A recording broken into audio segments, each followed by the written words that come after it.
Good morning. I'm Caitlin Matson-Levy, and this is the Green Room.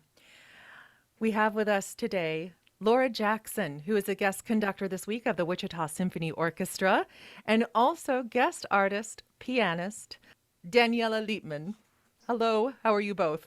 Hello, it's wonderful to be here, Caitlin. Thank you. Yeah, thank you so much. I'm so happy to be here. This is a special weekend. Anytime there are numerous guests in town, preparing the symphony, I think it's a really special weekend. You have an opportunity to get to know the Wichita Symphony Orchestra a bit better, and the heart and the soul of Wichita and Central Kansas, and how much we deeply love our symphony orchestra. Have either of you performed in Wichita before? I have not. This will be my first time even traveling to Wichita, so I'm very excited. Yeah, Daniela? me too. Same experience. It's all new and very exciting. You are both Zooming with me from different parts of the United States. Daniela, you're in Manhattan. Is that right? Yes, I'm in New York. I'm at the Juilliard School right now studying, and so I'm here now and travel on Friday to Wichita.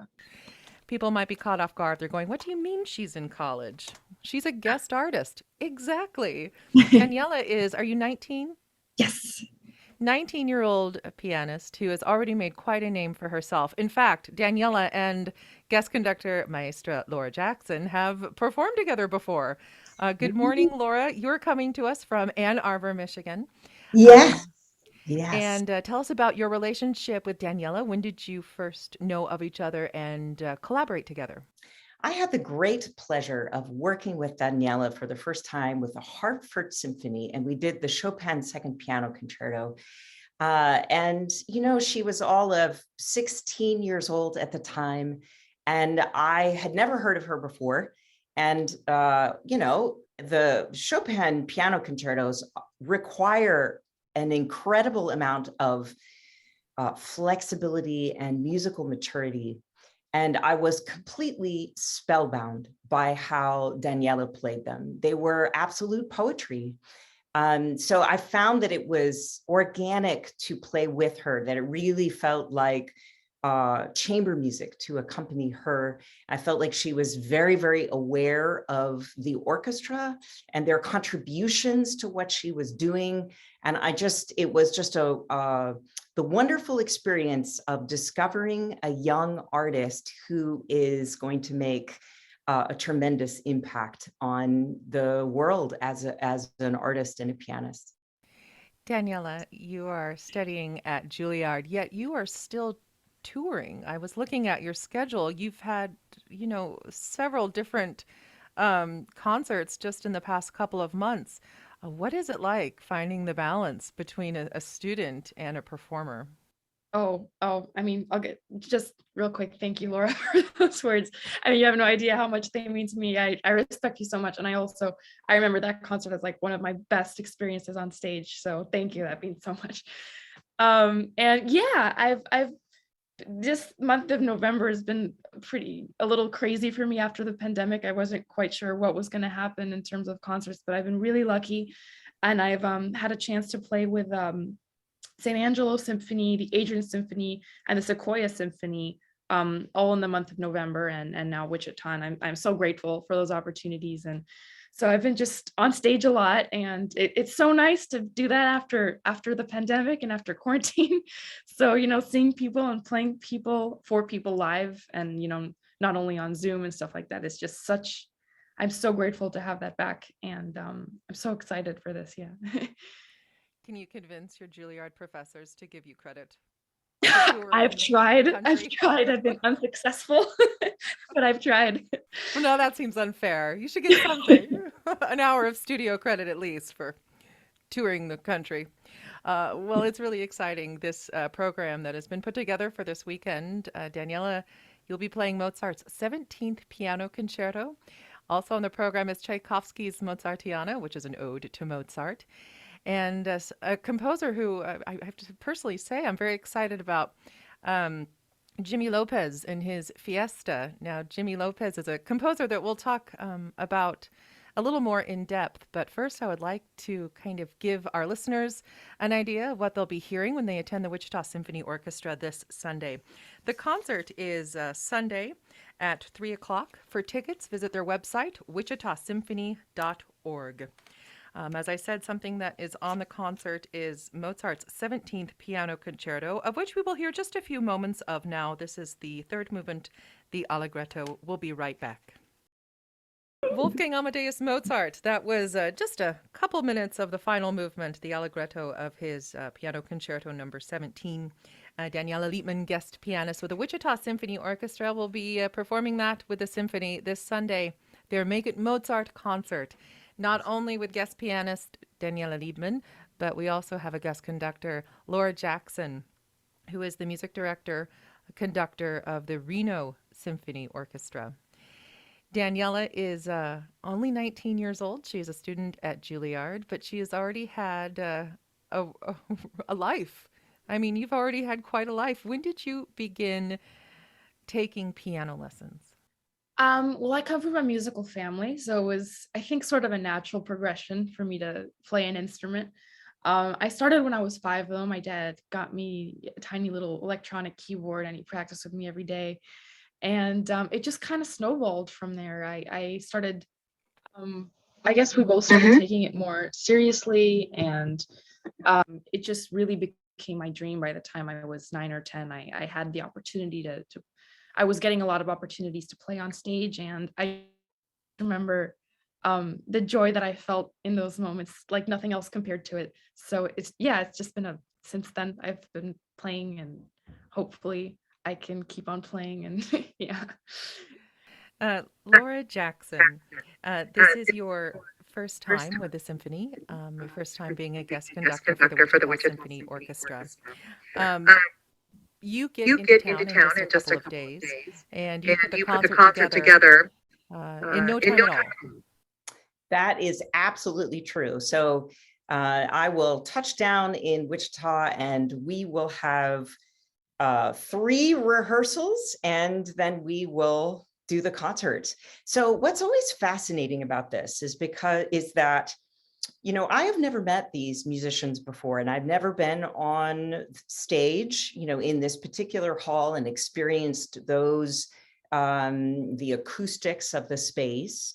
But because musicians take what they do so seriously, and because the Wichita Symphony is such a highly professional ensemble, they come prepared, they come ready to put it together. And what they need me to do is to help them coordinate and balance. They know their parts.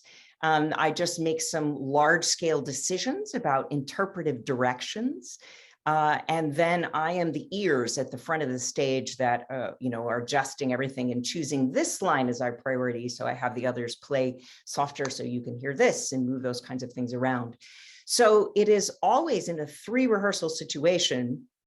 It's definitely every moment counts. Every single moment counts, because we're trying to make the best level art that we can, and with limited time.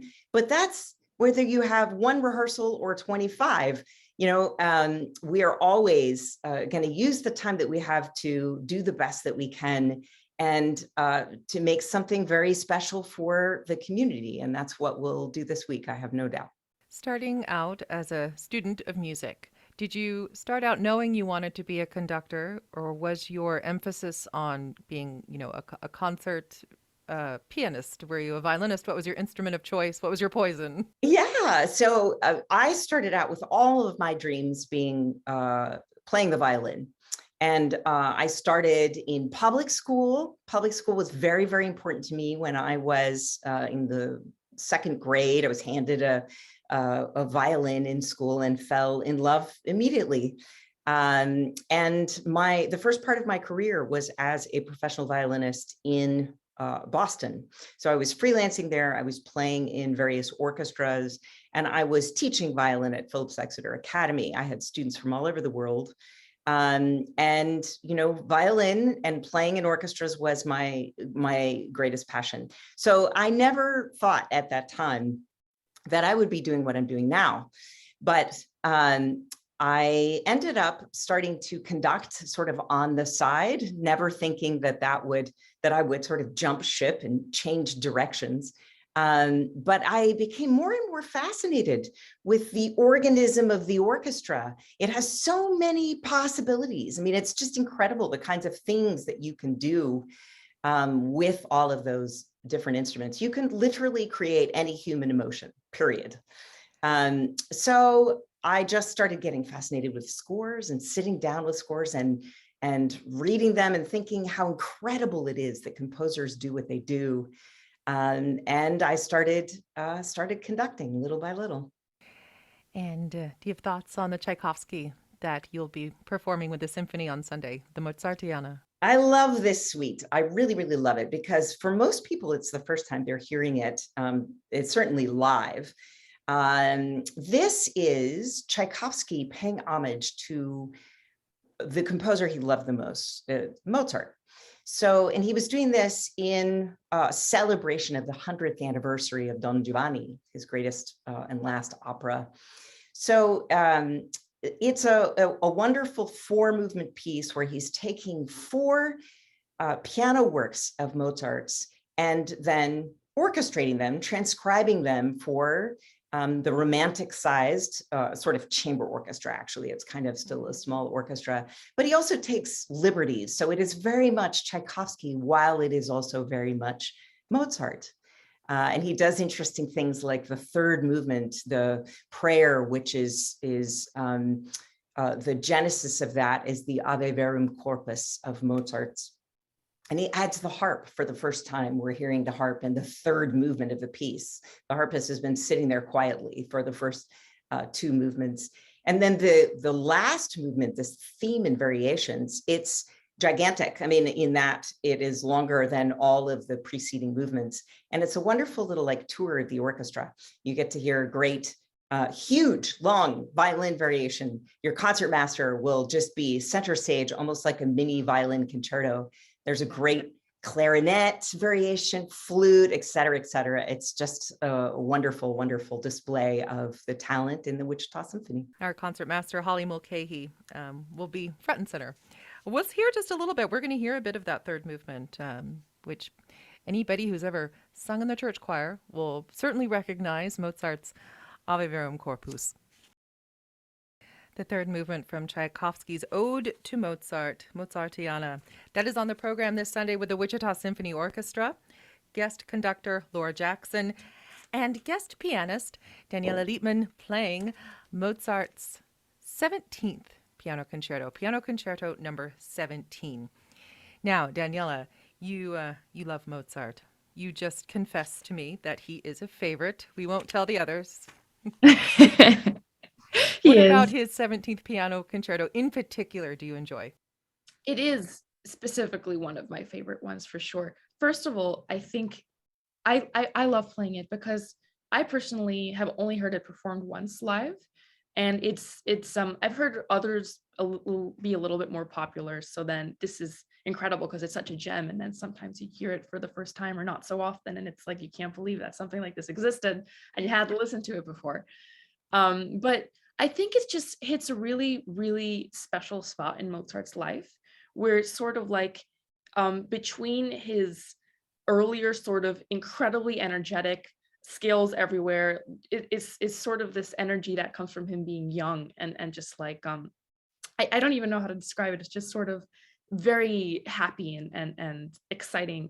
But then his later works have this really, they have this depth to them and this maturity to them that don't really exist in the earlier works. But this is just right in the middle. So you have this, the spirit is still like so young and so youthful and like just bursting with energy. But it's done in a way that's really mature. So it's kind of almost like the best of both worlds in a way, because you have something really unique. And it's really, I think also it's a great piece to listen to and to play. Every time I listen to it, just for studying purposes, I end up listening to like 7-8 recordings in a row because it's just like, I can't stop. Do you think that like the energy and the vitality you describe in particular about this concerto, Do you think that that's at all a reflection of who he's writing it for?